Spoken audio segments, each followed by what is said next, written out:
ಮುನ್ಸಿಪಾಲ್ಟಿಯಲ್ಲಿ ನಮ್ಮ ಹತ್ರ ಶಕ್ತಿ ಇಲ್ಲ, ಪೊಲೀಸ್ ಇಲ್ಲ. ನಾವೇನು ಮಾಡ್ತೀವಿ ಅಂದರೆ ನಿಮ್ಮ ಎಕ್ಸಿಟಲ್ಲಿ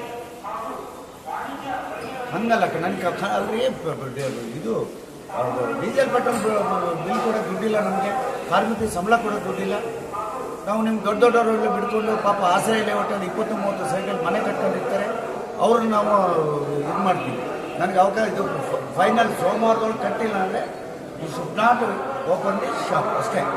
ನೀವು ಆರಾಮ್ ನೀವು ವ್ಯವಹಾರ ಮಾಡಬೇಡಿ ಅಷ್ಟೇ. ನೀವು ಅಂಗಡಿ ಕ್ಲೋಸ್ ಮಾಡ್ಕೊಂಡು ನಿಮ್ಮ ಓನರ್ ಅಗ್ರಹಾರದಾಗಿರಲಿ, ನೀವು ಹಾಸನದಾಗಿರಲಿ. ಬಟ್ ನಮ್ಮ ವ್ಯಾಪ್ತಿಯಲ್ಲಿ ವ್ಯಾಪಾರ ನಡಿಬೇಕು ಅಂದರೆ ಸೋಮವಾರ ಕಂದಾಯ ಕಟ್ಟಬೇಕು ಅಷ್ಟೇ. ಓಕೆ, ಏನು ಕೊಡಬೇಕು ಸರ್ ಇಲ್ಲಿ ತೆರಿಗೆ? ದಿಢೀರ್ ನಗರಸಭೆಯವರು ಬಂದಿರಿ ಇಲ್ಲಿ ಬಿಲ್ಡಿಂಗಿಗೆ, ಯಾವ ಕಾರಣಕ್ಕೆ ಬಂದಿರಿ? ಅಲ್ಲ, ಇದು ಒಂದೇ ಬಿಲ್ಡಿಂಗ್ ಬಂದಿಲ್ಲ. ನಮ್ಮ ಈ ಒಂದು ಏನು ಶಿವಮೊಗ್ಗ ತ್ಯಾಗರ್ತಿ ಸರ್ಕಲ್ನಿಂದ ಜೋಗರೋಡು ವರದಳ್ಳಿ ಸದ್ಗುರು ಸರ್ಕಲ್ವರೆಗೆ ಇದೆ. ಅಲ್ಲಿವರೆಗೂ ಸುಮಾರು 46 ಪ್ರಾಪರ್ಟಿಗಳು ಮಿನಿಮಮ್ ಅಂದರೆ ಕಡಿಮೆ ಅಂದರೆ 2 ಲಕ್ಷ ಕಂದಾಯ, ಕಡಿಮೆ ಅಂದರೆ 2 ಲಕ್ಷ ಕಂದಾಯ ಬರಬೇಕು. 2ರಿಂದ 6 ಲಕ್ಷದವರೆಗೂ ಇದ್ದಾರೆ. ಆದರೆ ಏನಾಗಿದೆ, ಅವರಿಗೆ ನೋಟಿಸ್ ಕೊಟ್ಟು ಹೇಳಿ ಮಾಡಿ ಎಲ್ಲದನ್ನು ನಾವು ಮಾಡಿದ್ವಿ. ಎಲ್ಲ ಪ್ರಕ್ರಿಯೆಗಳನ್ನು ಏನು ನಮ್ಮ ಸರ್ ಉದಯ ಅಂತಿರೋ ಅಥವಾ ಬೋರ್ಡ್ ಹಾಕಿ ಸರ್ವಿಸ್ ಅಂತ ಸೇವೆಯೇ ನಮ್ಮ ನಗರಸಭೆಯ ಗುರಿ ಅಂತೇಳಿ ನಾವು ನಮ್ಮ ಕೌನ್ಸಿಲರ್ಸು, ನಮ್ಮ ಆಡಳಿತ ಎಲ್ಲದೂ ಮಾಡ್ತಾಯಿದ್ದೀವಿ. ಆದರೆ ಈ ಸಮಾಜದಲ್ಲಿ ಅಂದರೆ ಹಣಕಾಸು ವ್ಯವಹಾರದಲ್ಲಿ ಉತ್ತಮರು ಅನ್ನೋರು ಅವರು ನಮ್ಮ ನೋಟಿಸ್ ಆಗಲಿ ನಮ್ಮ ಸಂಸ್ಥೆನೇ ಕಡೆಗಣಿಸೋ ರೀತಿಯಲ್ಲಿ ನೋಡೋಣ, ಕಟ್ಟಿದ್ರಾಯ್ತು ಮಾಡಿದ್ರಾಯ್ತು ಅಂತ. ನಮ್ಮ ಹಣಕಾಸು ಪರಿಸ್ಥಿತಿ ನಾವು ಏನಂದರೆ ನಮ್ಮ ಸಂಬಳ ನಮಗೆ ನಾವೆಲ್ಲರೂ ನೌಕರಿದ್ದೀವಿ. ಸರ್ಕಾರ ನಾವು ಏನು ಕೆಲಸ ಮಾಡ್ತೀವೋ ಬಿಡ್ತೀವೋ ಗೊತ್ತಿಲ್ಲ, ತಿಂಗಳ 31ನೇ ತಾರೀಕು ನಮ್ಗೆ ಸಂಬಳ ಆಗುತ್ತೆ, ಸರ್ಕಾರ ನಮ್ಮ ಸಂಬಳ ಕೊಡುತ್ತೆ. ಆದರೆ ನಮ್ಮ ಕೆಳಗಡೆ ಔಟ್ಸೋರ್ಸು ಅಥವಾ ನಮ್ಮ ಕಾರ್ಮಿಕರು ಇದಾರಲ್ಲ, ಅವರಿಗೆ ನಾವು ಇವರಂಥ ತೆರಿಗೆ ಇಸ್ಕೊಂಡೇ ನಾವು ಅವ್ರಿಗೆ ಸಂಬಳವನ್ನು ಕೊಡಬೇಕಾಗತ್ತೆ. ಅವ್ರಿಗೀಗ 4 ತಿಂಗಳ ನಾವು ಸಂಬಳ ಕೊಡೋಕ್ಕಾಗ್ತಾಯಿಲ್ಲ. ನಮಗೆ ನಾವೆಲ್ಲರೂ ನೌಕರಿದ್ದೀವಿ, ಜವಾಬ್ದಾರರಿದ್ದೀವಿ, ನಮ್ಮ ಸಂಬಳ ತಗೊಳಕ್ಕೆ ನಮಗೆ ನಾಚಿಕೆ ಆಗುತ್ತೆ. ಯಾಕೆ ನಮ್ಗೆ 1ನೇ ತಾರೀಕು ನಮ್ಮ ಅಕೌಂಟಿಗೆ ಬಂದುಬಿಡುತ್ತೆ, ನಾವು ಸಂಬಳ ಮಾಡೋ ಪ್ರಶ್ನೆ ಇಲ್ಲ.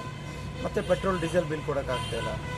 ಮೇಲಾಗಿ ಇವತ್ತು ಒಂದು ನಗರ ವ್ಯಾಪ್ತಿಯಲ್ಲಿ ಎಲ್ಲ ರೀತಿಯ ಸೇವೆಗಳನ್ನು ಕೊಡೋರು ನಾವು. ನಮ್ಮ ನೋಟಿಸಿಗೆ ಅಥವಾ ನಮ್ಮ ಒಂದು ಅಧಿಕಾರಿಗಳು, ನಮ್ಮ ಬಿಲ್ ಕಲೆಕ್ಟರು ಅಥವಾ ಬಂದಾಗ ಇವರು ಸಾಮಾನ್ಯವಾಗಿ ಬಡವರು ರೆಸ್ಪಾನ್ಸ್ ಮಾಡ್ತಾರೆ.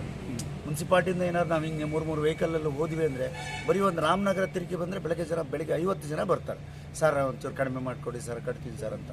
ಆದರೆ ಈ ಥರದ್ದು ಏನು ದೊಡ್ಡವರು ಇದ್ದಾರೆ ಉದ್ಯಮದಲ್ಲಿ, ದೊಡ್ಡ ಸಾಗರ ಸಿಟಿ ಒಳಗೆ ಇಂಥ ಶೋರೂಮ್ ಎಷ್ಟು ಶೋರೂಮ್ ಪೆಂಡಿಂಗ್ ಇದೆ? 46 ಶೋರೂಮ್ ಪೆಂಡಿಂಗ್ ಇದೆ. 46 ವಿವಿಧ ಬಿಸ್ನೆಸ್ಗಳು, ಹೋಟೆಲ್ಸ್ ಇದೆ, ಇನ್ನೊಂದಿದೆ, ಕಲ್ಯಾಣ ಮಂಟಪಗಳು ಒಬ್ಬರು ಒಂದು ಕಟ್ಟಿಲ್ಲ. ನಗರಸಭೆ ಟೋಟಲ್ ಎಷ್ಟು ಬರೋಕೆ ಸರ್ ತೆರಿಗೆ ಬಾಕಿ ಇರೋದು? ಈಗ ಇವರೆಲ್ಲ ಕಟ್ಟಿದ್ರೆ ಕನಿಷ್ಠ ಈಗಾಗಲೇ ನಾವು 4 ಕೋಟಿ ಕ್ರಾಸ್ ಆಗಿದ್ದೀವಿ. ಸಾಮಾನ್ಯ ಜನ ಕಟ್ಟಿರ್ತಕ್ಕಂಥ ಈ ವಾಣಿಜ್ಯೋದ್ಯಮಿಗಳು ಇದು ನಮ್ಮ ಇವನ್ನು ಶಿಕ್ಷಣ ಸಂಸ್ಥೆ ಸಹ 25% ಕಟ್ಟಬೇಕು ಅಂತ ಇದೆ. ಇವರೆಲ್ಲರೂ ಕಟ್ಟಿದರೆ ಇನ್ನೂ 3 ಕೋಟಿ ದುಡ್ಡು ಬರುತ್ತೆ ನಮಗೆ.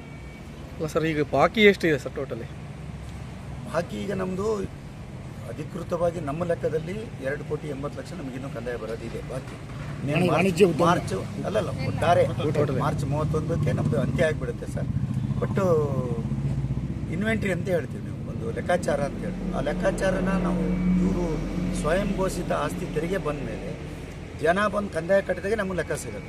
ಅದಕ್ಕಾಗಿ ನಾವು ಒಂದು ಹೆಜ್ಜೆ ಮುಂದೆ ಹೋಗಿದ್ದೀವಿ. ಈಗ ಜನ ಬರೋದಿಲ್ಲ, ಯಾರು ಇವತ್ತು ಕೊಡೋದಿದೆ ಅಂದರೆ ಈಗ ಗಾದೆನೇ ಇದೆ, ನಮ್ಮಲ್ಲಿದೆಯಪ್ಪ ಹಳ್ಳಿ, ಗೊತ್ತಾಯ್ತಲ್ಲ.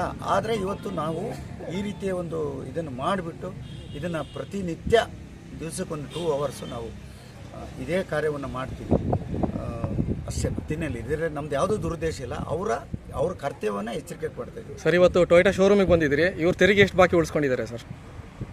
ಟೊಯೋಟಾ ಶೋರೂಮ್ ಎಷ್ಟಿದೆಯಪ್ಪ? ಟ್ಯಾಕ್ಸ್ ಎಷ್ಟು ಉಳಿದಿದೆ? 6,20,000 ಬಾಕಿ ಇದೆ.